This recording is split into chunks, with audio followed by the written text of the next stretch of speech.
Good morning. I'm Mark Bradberry. I hope you'll take a moment to like my YouTube channel, perhaps subscribe, share this video with others if you will. But in the meantime, why don't you grab a cup and join me? Hey, I remember this day just last November. It was 19 degrees outside in Atlanta, Georgia, the land of kudzu and sweltering heat, where it is not supposed to be that cold.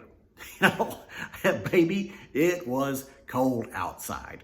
You know, just the day before, the temperature was just 59 degrees. You know, a nice day. And I'd heard on the news that it was going to drop close to freezing that night. But, you know, because there's this cold front coming. But before going to bed, I went out and rambled through the garage and turned off a couple of outside water lines, you know, but I didn't really think too much about it. It'll be fine, I thought. No problem at all. But I didn't expect it to be cold enough to really hurt anything.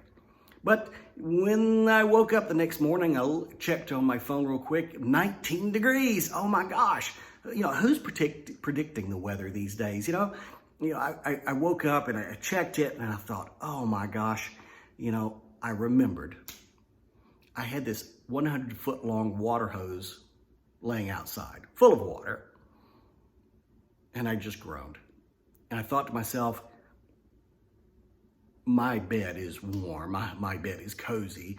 I am not going to go outside and rescue that thing, despite the fact that it was freezing its little nozzle off. Nope, I'm not gonna do it. You know, things can go cold very quickly. You know, practically overnight, attitudes can change. Solid opinions can be swayed, long-held beliefs can weaken, you know, hearts are turned, and before you know it, entire cultures shift, and the heartfelt beliefs of one generation become the old-fashioned anachronisms of the next. You know, and suddenly, one day, the pipes burst.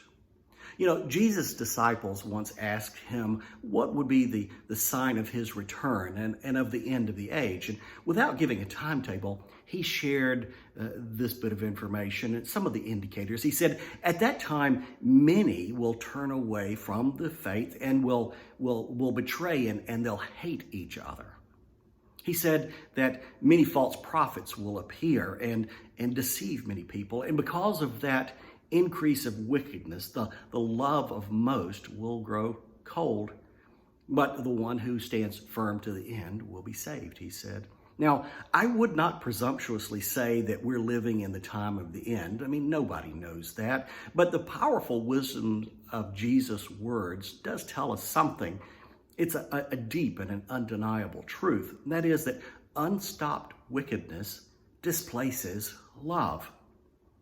Now, when we collectively walk down the path of selfishness, that is, you know, immorality, impurity, wildness, hatred, discord, selfishness, jealousy, rage, dissension, you know, all those kind of things, the factions, the envy, the self-abandon and the like, what we are doing is ushering in something none of us wants.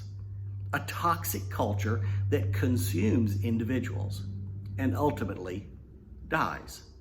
Now, how much better is it to be warmed by the fires of love?